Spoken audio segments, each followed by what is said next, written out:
प्रिय विद्यार्थियों, लोक प्रशासन कक्षा में आपका स्वागत है। आज हम अनौपचारिक संगठन के बारे में पढ़ेंगे। इससे पूर्व हम लोगों ने औपचारिक संगठन के बारे में पढ़ा था। संगठन के दो प्रकार हैं आपके पाठ्यक्रम में, एक औपचारिक संगठन और एक अनौपचारिक संगठन। जैसा कि हम जानते हैं कि मनुष्य एक सामाजिक प्राणी है, अतः वह प्रशासनिक समुदाय में रहते हुए अथवा किसी औपचारिक संगठन में कार्य करते हुए अपनी इच्छा, शौक और हितों के अनुरूप क्या है कुछ छोटे, अस्थायी और संतुष्टिदायक संगठन बना लेता है। अनौपचारिक संगठनों के नाम से विख्यात इन संगठनों को प्राय औपचारिक संगठन की परछाई या प्रतिबिंब भी कहते हैं, क्योंकि औपचारिक संगठन में उसी प्रकार के अनौपचारिक संगठन पाए जाते हैं जिस प्रकार का औपचारिक संगठन होता है। अनौपचारिक संगठनों की कोई कानूनी मान्यता नहीं होती, लेकिन यह संगठन औपचारिक संगठनों के पूरक माने जाते हैं। चेस्टर बर्नार्ड कहते हैं कि अनौपचारिक संगठन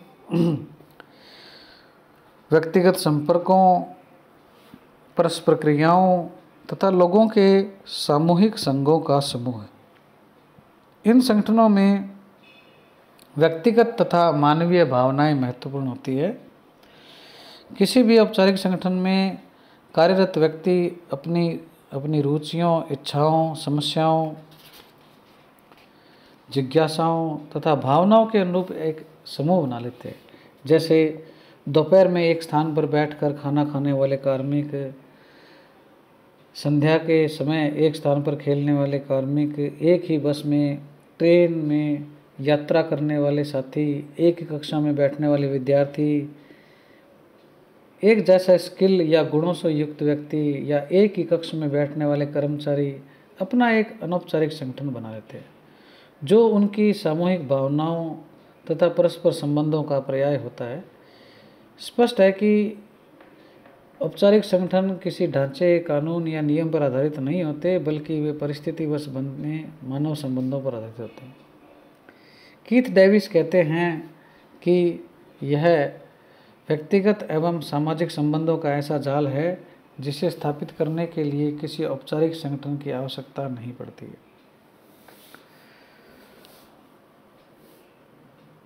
अब हम औपचारिक संगठनों की विशेषताओं को देखते हैं, इसके अर्थ को जानने के पश्चात। पहली विशेषता इसकी है स्वतः निर्माण। औपचारिक संगठनों का निर्माण अपने आप हो जाता है, अर्थात इन संगठनों के सदस्य आपस में मिलने जुलने से क्या है एक समूह बना लेते हैं। औपचारिक संगठन की भांति चेतनापूर्वक अर्थात जानबूझकर इसका निर्माण नहीं किया जाता, अपने आप बनते हैं। हाँ, यह हो सकता है कि कुछ व्यक्तियों के मन में समूह बनाने की इच्छा रहती हो, किंतु निर्माण का तरीका औपचारिक संगठन से भिन्न होता है। इनका निर्माण मानवीय, सांस्कृतिक, सामाजिक तथा कल्याणकारी आधारों पर होता है और इनकी प्रकृति क्या होती है, अस्थायी होती है। दूसरी इसकी विशेषता है समान मान्यताएं। अनौपचारिक संगठनों की मान्यताएं समाजवादी प्रकृति की होती है। इन संगठनों के सदस्यों के सोचने समझने का तरीका क्या है, एक सा रहता है। लगातार संपर्क तथा परस्पर संबंधों के कारण क्या है, समानता आ जाती है। इन संगठनों की मान्यताएं सभी सदस्य सहजता से स्वीकार करते हैं और उनका क्या है, प्रसार होता रहता है। तीसरी इसकी विशेषता है अनौपचारिक नियम। अनौपचारिक संगठनों का कोई कानूनी आधार नहीं होता और न ही औपचारिक संगठनों के समान नियम, प्रक्रिया और व्यवस्थाएं होती है। फिर भी प्रत्येक अनौपचारिक संगठन की अपनी एक मान्यता तथा कार्यप्रणाली होती है। यदि कोई सदस्य इसका उल्लंघन करता है तो उसे अन्य साथियों का सामाजिक व नैतिक दबाव सहन करना पड़ता है। आवश्यकता के अनुसार इसमें नियम भी बदल लिए जाते हैं। किसी प्रकार का ढांचा या संरचना भी इसमें नहीं होती। अगली जो इसकी विशेषता है नेतृत्व की विशिष्ट शैली। इन संगठनों के सदस्य अपने समूह के नेता को पर्याप्त सम्मान देते हैं, क्योंकि वह परिस्थिति की देन होता है, अर्थात नेता परिस्थितिगत होता है। परिस्थिति के अनुसार ही नेतृत्व और उसकी अवधि निर्धारित होती है। इन संगठनों के सदस्य अपने नेता में उसके गुणों एवं विश्वास के कारण क्या है, आस्था रखते हैं, जबकि औपचारिक संगठन के सदस्य अपने नेता का सम्मान उसके पद तथा अधिकारों के कारण करते हैं। अंत में इसकी विशेषता है सामूहिकता। अनौपचारिक संगठनों में सहकारिता, एकता तथा सामूहिकता का नियम पाया जाता है। इन संगठनों में अनावश्यक कानूनी उलझने नहीं, बल्कि समयानुसार व आवश्यकता अनुसार विधियाँ, आदर्श तथा मापदंड निर्धारित किए जाते हैं। पद सोपान तथा अधिकार दायित्व की इसमें व्यवस्था नहीं होती, बल्कि सभी सदस्य क्या है मिलकर कार्य निष्पादित करते हैं।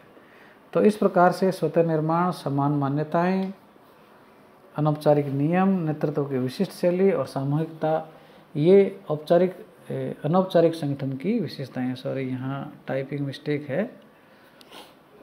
इसके पश्चात हम देखते हैं अनौपचारिक संगठनों के लाभ।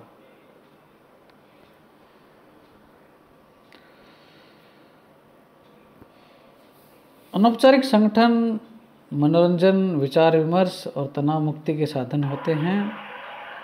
कार्मिकों की सुरक्षा, अपनत्व, संतुष्टि, प्रेम तथा साहचर्य की स्वाभाविक मानवीय आवश्यकताएं पूरी इससे हो जाती है। अनौपचारिक विधि से ये संचार कार्य करते हैं। अनौपचारिक संगठन में कार्य के दौरान हुए विवादों तथा संघर्षों का समाधान आपसी सामंजस्य से हो जाता है। औपचारिक संगठन के कार्य में क्या है, इससे सहायता मिलती है, क्योंकि सदस्य परस्पर चर्चा करके अनुभवी सहकर्मी के विचारों से अनौपचारिक लाभ उठा लेते हैं। स्वाभाविक रूप से इन संगठनों में सहयोग, समन्वय तथा त्याग की भावना व्याप्त रहती है, अतः कार्मिकों में क्या है, संगठनात्मक सामाजिकरण होता है। औपचारिक संगठन में कार्यरत कार्मिकों संकट या आपातकालीन स्थिति में क्या है, ये संबल भी प्रदान करते हैं। इसके पश्चात इसकी कुछ हानियां भी हैं, अर्थात इसके कुछ दोष भी हैं। अनौपचारिक संगठनों में सूचना का जो आदान प्रदान बहुत शीघ्रता से होता है।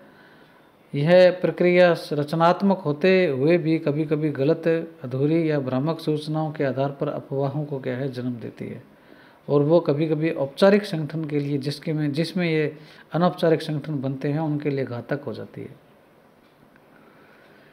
अनौपचारिक संगठन किन्हीं मूल्यों तथा मान्यताओं के प्रसार के लिए गठित किए जाते हैं। बहुधा ये संगठन सुधारात्मक प्रक्रियाओं या परिवर्तन का विरोध कर औपचारिक संगठन में जड़ता को बढ़ावा देते हैं, अर्थात ये परिवर्तन विरोधी भी होते हैं।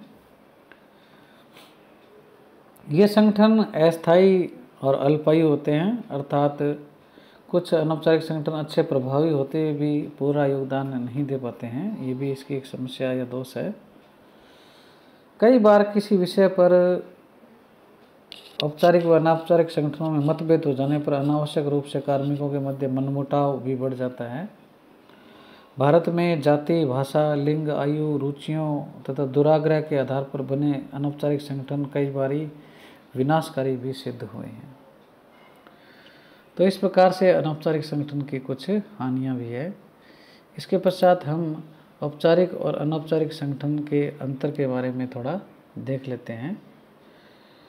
किसी भी स्थान पर औपचारिक तथा अनौपचारिक जो संगठन हैं उनका क्या है, सह अस्तित्व पाया जाता है, लेकिन दोनों के बीच में पर्याप्त अंतर भी है।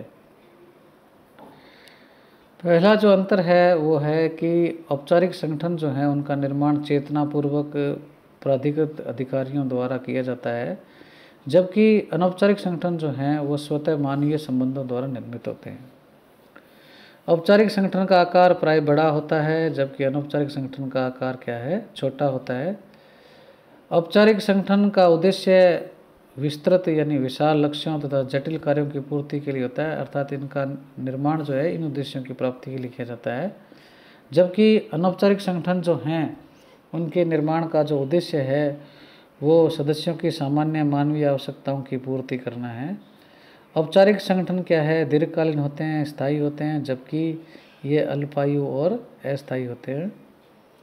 औपचारिक संगठनों में क्या है, संरचना या ढांचे पर बल दिया जाता है, जबकि अनौपचारिक संगठनों में व्यक्तिगत व मानवीय भावनाओं पर बल दिया जाता है। औपचारिक संगठन में नियम और कानून लिखित, कठोर और स्पष्ट होते हैं, जबकि अनौपचारिक में क्या है, अलिखित और सरल होते हैं। औपचारिक संगठनों में जो आपसी समझ है उसके आधार पर भी अंतर किया गया है।